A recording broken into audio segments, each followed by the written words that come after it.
Hi, everybody. I'm Sandy Miodo Gugis with Profound Way. Thanks for being here today. Whether you are with me live or if you are watching a replay of this later, or maybe if you're even listening to the podcast, thank you for taking a few minutes to take care of yourself and work on your meditation practice. So today's topic is what to do when you don't feel like meditating. We've all been there, myself included. Still happens to me on a fairly regular basis, in fact, even though I know how much better I'm going to feel when I've done it. So there you go. We all have these moments. It just means that we're human. When my late teacher, Most Venerable Wanji Dharma, was still alive, I would talk to him every week, and we'd have these conversations, and I'd tell him about, whatever I was doing. And sometimes I would think that I had maybe violated one of my precepts or done something, and I would be talking to him, very earnestly. Oh, great teacher, this happened. And he always said the same thing to me. Congratulations, my dear, you're still human. So there you go. We're all still human, and when we don't feel like meditating, that's why. So what are some reasons why we don't feel like meditating? Why are we so resistant to meditation? Here's some of the common inner voices that most of us will experience at one point or another. I'm too tired. I get that one a lot, especially my post-cancer reality. I get tired easier than I used to, and I need more sleep than I used to. So I'm too tired comes up a lot. But I don't have to sit for that long, right? So it's not like I have to sit there and I'm worried about falling asleep. You can meditate for a very short period, and then it's not an issue. Another one is I don't have time, which also for me plays into that I need more sleep than I used to. I don't have time. You don't have to dedicate 20 minutes, right? You can do a single mindful breath during the day. It's better than nothing. So then we don't have to make it into this big thing. Sometimes we think, well, it's not going to work. Well, if you do it, you'll know it's going to work. So keep at it. That's why we call it a practice. And just like exercise, it takes a little while to see results. Or we might just say, I just don't want to. And that one usually is because there's something we'd rather do. I'd rather watch TV. Sometimes I'd rather work because I need to make money to pay bills. So I'd rather do something income producing than something serenity producing. But that falls under the category of what Stephen Covey in his wonderful book, The 7 Habits of Highly Effective People, would call sharpen the saw. Take a moment to take care of myself, and then I can be more effective in the world. So do the meditation anyway. So what's really going on? This is what our inner voices are saying. I'm too tired. I don't have time. But what's really happening down deep? Sometimes we don't want to sit because we're afraid of what might come up. Especially if you have ever had a negative or semi-negative experience in the past, then you might be worried about that happening again. Well, occasionally it might, but that's okay. If things come up, it's because they need your attention. They need to be processed. So embrace that and look at it fearlessly, and don't worry about, I'm concerned that it's going to not feel good. Don't worry about that. Just do it. Do it anyway, right? Feel the pain and do it anyway. Odds are you won't have a negative experience. And if you do, you can always end your meditation early, and you can take a look at what happened and decide what you're going to do from there.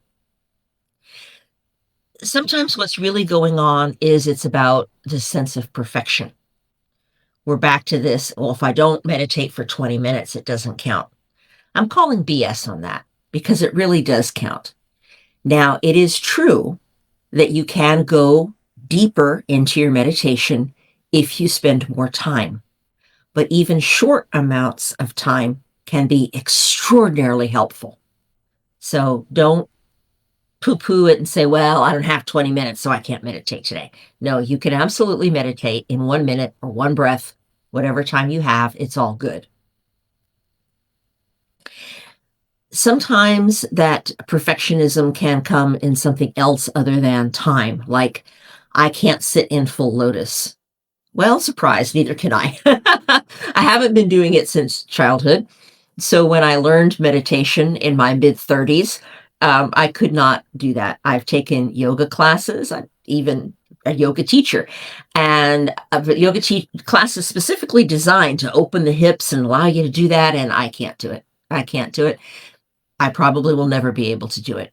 Oh, well, I've talked about this before. You can even sit in a chair. It's all good. Just do it. You don't have to sit. You can stand up. You can walk. You can lie down. So we don't have to get too precious about the posture.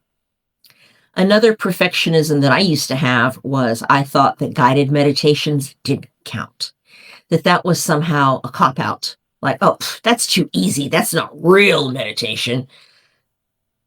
I got over myself fairly quickly, thank goodness, because there's some amazing guided meditations out there, and I encourage you to try them, especially if you have difficulty focusing and that's your excuse. Well, I don't want to meditate because I'm not good at it. I can't focus. Try a guided meditation. Insight Timer is free. Start there, find something that you like, find a teacher that you like, and try a few. So, you see what I'm doing here? I'm pulling out all of these different excuses, and I'm giving you a way to overcome them. So what are some practices that you can do? What are some low pressure and yet still soul honoring practices that you can do when this resistance comes up? Let's start with a mindful breath. Let's take one together right now. Okay? So it's going to be a deep one. So you want to empty your lungs first and then breathe in with me. Ready? Breathe in.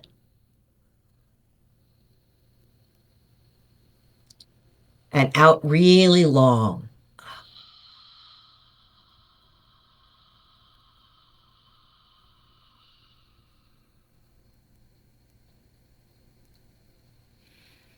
And just smile to yourself and see how that feels. You should feel even a little bit better just from that one breath. When we take a deep breath like that and we have a long exhale, it slows the heart rate. It tells the nervous system we don't need to get ready to fight or flee. We can rest and digest instead. Just one breath. So try that if you feel resistance to meditation. And you might decide, oh, I think I'd like to do more. That felt good, right? And if you don't, that's fine too. Just one can help. Another thing you can do is you can light a candle and just watch the candle and breathe until the flame stops that initial sputtering and settles. Generally, that's just a few seconds.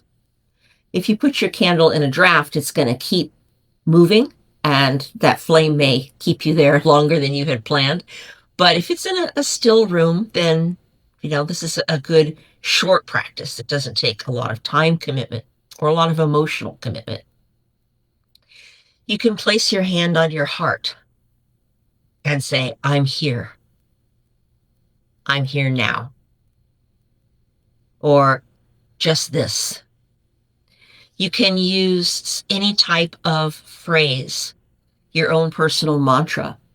Mantras are traditionally Sanskrit, and if you know one and you like it, use that. You can use Om Shanti, which means peace. Or you can use it in whatever language that you speak. I like to use English because that's my native language. There are some phrases that the Buddha taught to help us with loving kindness. And you can use these. They go like this. There's just 4. May I be well. May I be happy.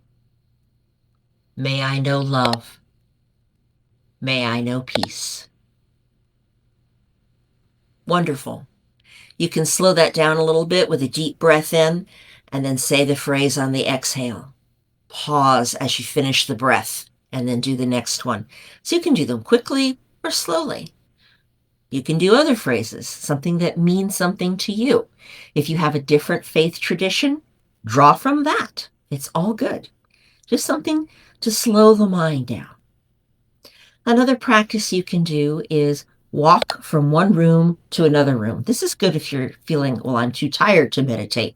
Walking meditation is your friend. So get up off your chair and walk.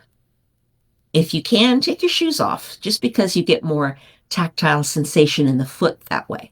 You don't have to, though. And just feel your feet on the ground as you're moving. Be aware of what part of the foot is on the earth. If you are working, you can do this during your workday. You can, when you get up to go to the restroom, just slow down a little bit. You don't have to go so slowly that people stare at you and go, hey, are you okay? But just slow it down a little bit and enjoy the walk. Enjoy the sensations, the feeling of the walk. So you move to the restroom, and then as you're coming back when you're finished there. If you work from home, same thing. You don't have to take a specific walking break, because again, that resistance comes up, doesn't it? Well, I don't have time to take a walking break. Fine. When you get up to do something else, do it then, right? Hook it to something you have to do anyway. So those are some little practices that you can do, right? One mindful breath, watching the candle stop to flicker, putting your hand on your heart and saying, I'm here, using a phrase or phrases, or walking from one room to another. You may have some additional ones. And if you do, I would love to hear them in the comments. Please tell me, what do you do when resistance comes up? What's a little simple practice you can use? Either you have used it or something you want to try, and share that with other people, because we all learn from one another. I continually learn from you, from my Zen students, from everybody around me. Everyone can be our teachers. We all be teachers to each other.